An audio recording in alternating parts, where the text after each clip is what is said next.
So today we're in the 2015 Chevrolet Camaro. Now we've promised you this for a little bit and it's finally here. The folks at GM hooked us up and gave us this car for a week, and we've been driving it around town and just experiencing what it does. It's a really good car. This is a Camaro SS, a 2015 Camaro SS with the 1LE package, often referred to as the track pack. So you're not quite at the Z28 level, but this is kind of the next best thing.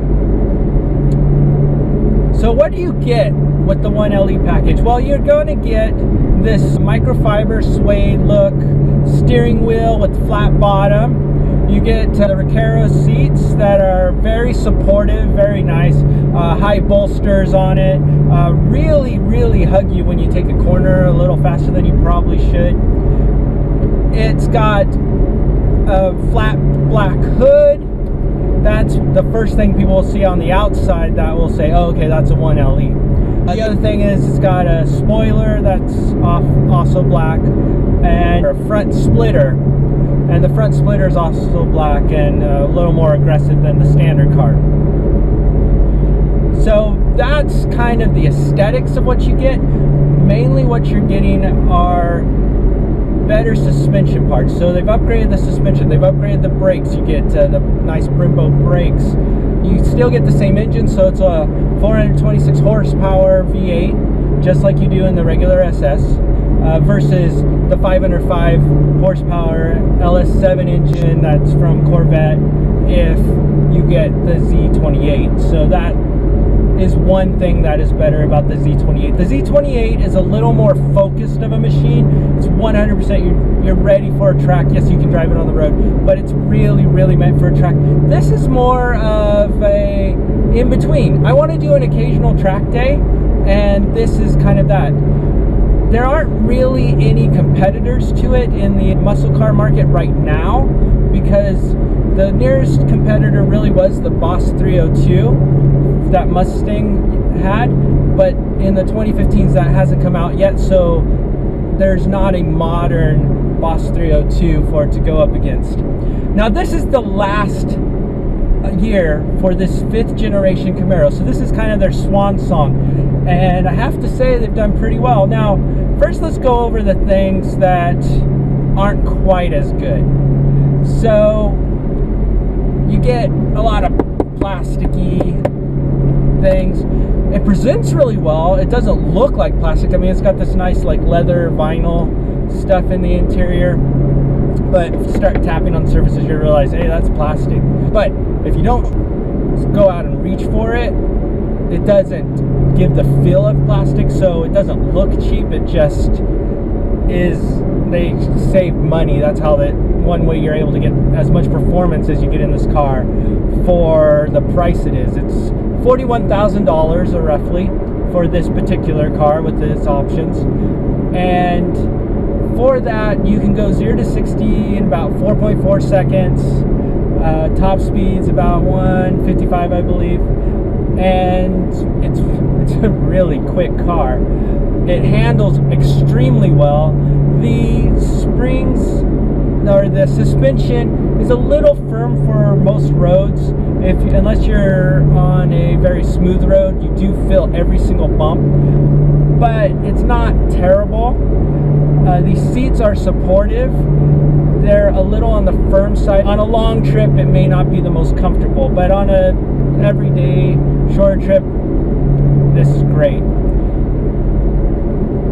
Now obviously it's designed to take on the track, and unfortunately we're not able to do that right now, but we are taking on some nice back roads here, and we'll get into a little bit of twisties as we're coming to the foothills, so we should be able to enjoy it pretty well. It handles very well from what I've done so far, just getting on freeways and stuff on angles. It takes off very fast, and you can't hear it right now because got it in a higher gear, but if we drop it down a little bit more, you'll be able to hear the angriness that is here. This is a raw machine. Now whenever you're driving it it really feels very, very raw. And it gives you the feel that there's a lot of power.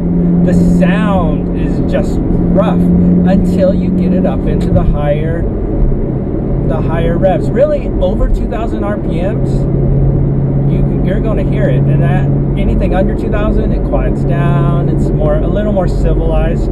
It's not as refined as, say, Dodge Challenger Hellcat. Even though that has 700 horsepower, that quiets down pretty well on the street if you're just cruising. This doesn't quiet down quite so much, and in a way it makes it more fun. You do feel a bit like a boy racer while you're driving it, which isn't necessarily a bad thing, and it's definitely the market that they're going for, you know.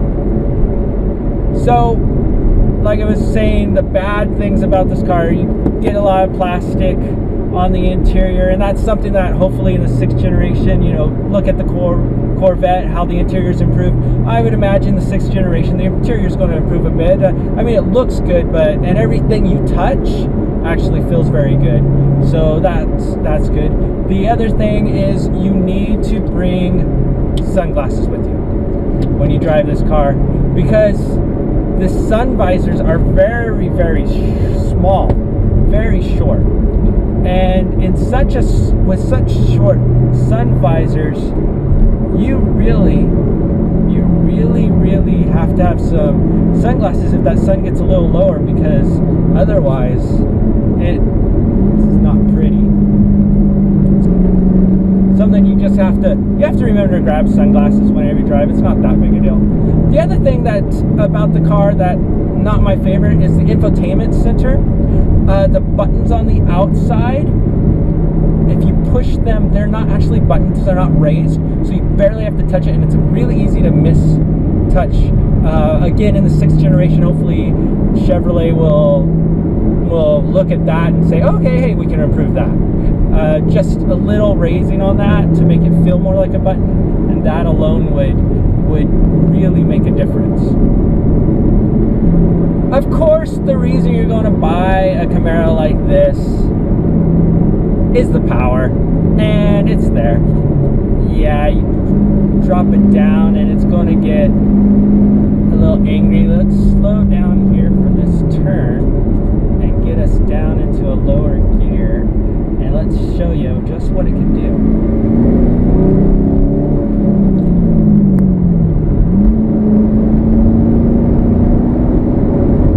Takes off when you want to do it. I mean, I'm a little hampered right now because we're not at a stop, but you step on it and it just goes like nothing else. It gives you a small sense of what the Corvette is like to drive. And out here on these winding roads, these foothills roads, it's really pleasant. These corners, you just kind of eats up the road.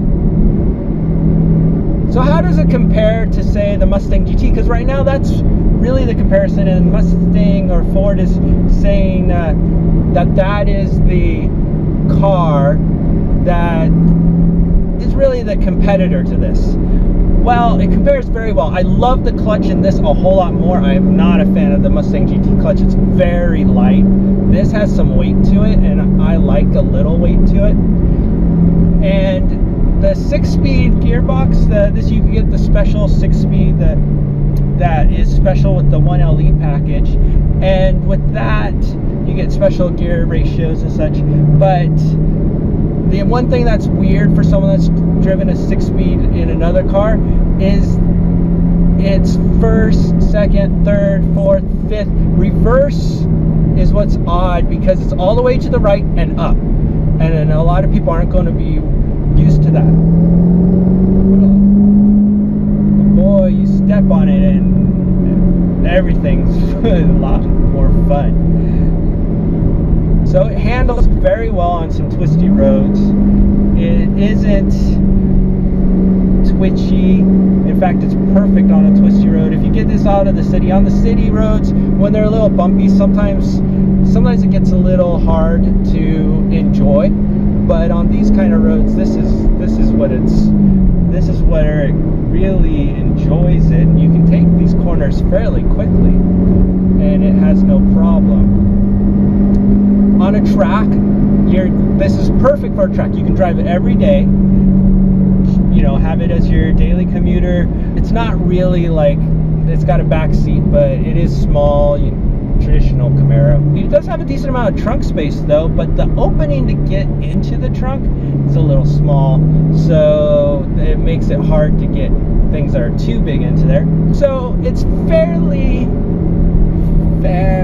practical for the type of car, but it is one that you can drive as your daily driver, and then once you've enjoyed it for a little while as that, take it on a weekend track day and you're going to be able to really see what this thing could do, because at legal speeds you're not able to do a lot. I've been driving it for the last few days, and the amount of power is about right for the road. If it was more than the 425, I mean, you can always have more, but you can't really use too much more every day on the road. This one, I've been able to, you know, getting on the freeway and stuff, been able to use a lot of the power to its potential, and it will roast a set of tires if you want it to.